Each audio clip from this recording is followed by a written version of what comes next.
श्रीगणेशाय नमः।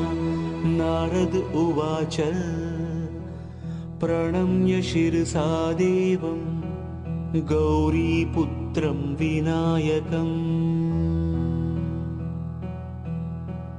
भक्तावासं स्मरेन् नित्यं आयुः कामार्थसिद्धये। प्रणम्य शिरसा देवं गौरीपुत्रं विनायकम्।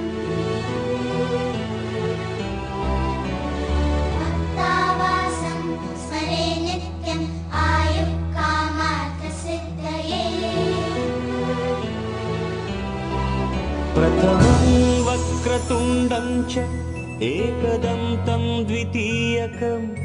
तृतीयं कृष्णपिङ्गाक्षं गजवक्त्रं चतुर्थकं। लम्बोदरं पञ्चमं च षष्ठं विकटमेव च। सप्तमं विघ्नराजेन्द्रं धूम्रवर्णं तथाष्टमम्।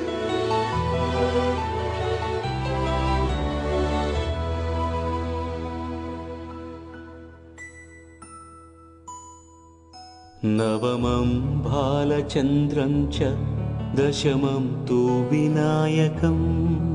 एकादशं गणपतिं द्वादशं तु गजाननम्। द्वादशैतानि नामानि त्रिसन्ध्यं यः पठेन्नरः न च विघ्नभयं तस्य सर्वसिद्धिकरं प्रभो।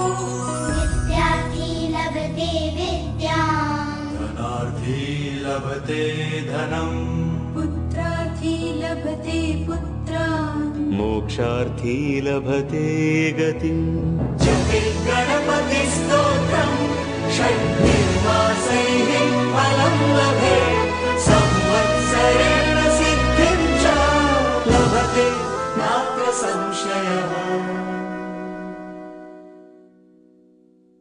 अष्टभ्यो ब्राह्मणेभ्यश्च लिखित्वा यः समर्पयेत्